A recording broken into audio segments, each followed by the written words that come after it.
Welcome to our second show on long-term care. This is David Parra with AARP Arizona. The topic today is acute care versus long-term care. And in this program, we would like to draw a distinction between acute care and long-term care to highlight that our regular medical insurance does not cover long-term care. We have in the studio Brenda Cardenas. Brenda is with Adelante Healthcare as the Eligibility and Outreach Program Manager. Thank you, Brenda, for joining us and sharing your expertise. Thank you. Before I ask Brenda to describe for us what is acute care, allow me to review what is long-term care. First, let's understand that long-term care is not acute care and is not covered by medical insurance. This is very important. Long-term care is a range of services and supports that help with activities of daily living, mostly not medical in nature and generally not covered by regular health plans. These services and supports include activities of daily living, such as bathing, dressing, toileting, transferring to or from bed or chair, care for incontinence, and eating. There are also instrumental activities of daily living, such as housework, managing money, taking medications, preparing and cleaning up after meals, shopping for groceries or clothes, using the telephone or other communication devices, caring for pets, responding to emergency alerts such as fire alarms, and the like. And now, Brenda, please, in an effort to make this comparison, to draw this distinction between acute care and long-term care, would you mind helping us to understand what do we mean by acute care? Take it away.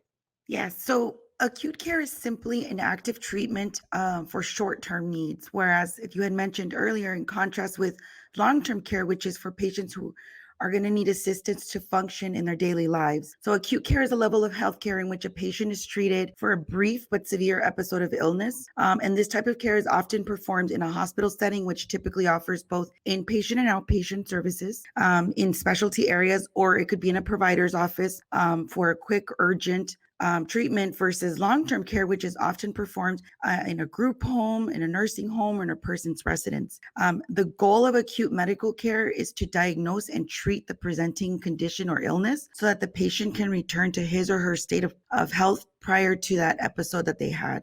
This type of care is care that's covered by regular medical insurance, so group insurance, Medicare, Medicaid, plans under the marketplace. And these types of plans are also generally known as acute care plans, managed care plans that are in the form of an HMO plan, a PPO plan, or other plans similar to this. So within the Affordable Care Act, we have 10 essential healthcare benefits that health plans are required to offer. So these plans include ambulatory care, which these are going to be the outpatient care that you get without having to be admitted to a hospital. So this includes, but is not limited to, going to your primary care provider's office, getting labs and going to labs and diagnostic facilities. This also includes the emergency room, which under the Affordable Care Act, you can go pretty much to any emergency room, even if it's outside of your network, and your insurance company cannot charge you more for getting emergency room services at an out-of-network hospital. Hospitalization is also a required benefit through the Affordable Care Act. Getting prescription assistance, getting pregnancy, maternity, and newborn care. Mental health and substance use disorder services, which include behavioral health treatment, are also some of the benefits that are required. And I mentioned earlier, prescription drugs is also one of the required benefits. Rehabilitative and habilitative services and devices is also a required service, which this service and devices are to help people with injuries and disabilities or chronic conditions get back or improve skills to function for daily living. Lab services is another required benefit. Preventative and wellness services and chronic disease management, which when you select a provider that's within the network of your health plan, these services are covered with a zero copay, zero deductible to be met. These are covered at 100% for an individual. And then lastly, pediatric services.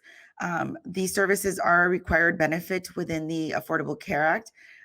which includes for children oral services. So being able to go to the dentist, get those well checks, get treatment, and vision care as well. Um, the vision and dental is the only exclusion on services for adults. So adults don't get that, are not required to have the vision and dental, but for children, they get full benefits, including the dental and the vision. Thank you so much. So could we say that these are like a standardized set of benefits that most plans, what we call acute care plans, have to offer for the most part? In general, could we say that this is like a standardized set of benefits? Absolutely. This is something that, again, under the Affordable Care Act, most health plans offer these 10 essential benefits.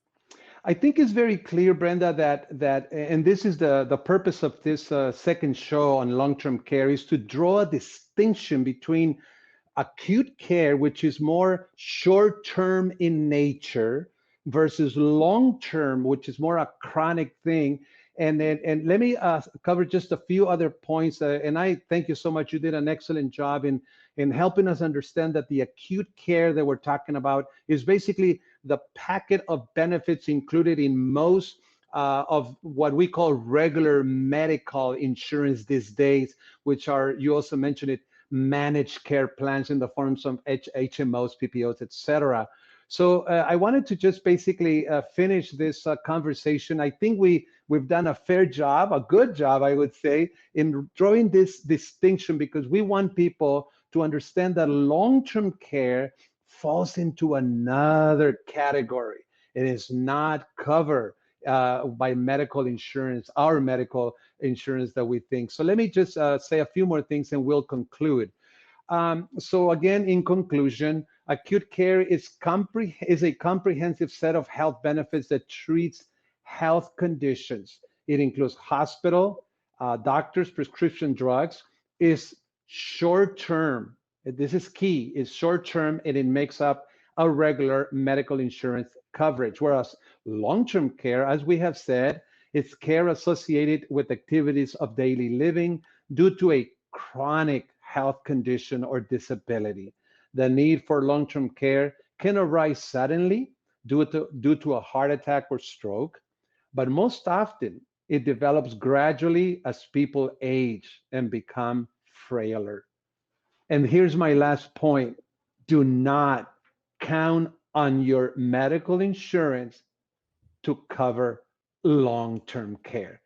Thank you so much, Brenda. I believe that we have done a fair job, a good job in drawing this distinction that acute care is a regular medical insurance, but we are talking about long-term care, which is, it falls under another category, which is more complex, more complicated. It is very expensive and it is very tricky in terms of accessing it. So once again, Brenda Cardenas, Eligibility and Outreach Program Manager with Adelante Healthcare. Thank you so very much. Thank you. Join us as we continue to dive into deeper aspects of long-term care in the following programs. Thank you so much. See you next time.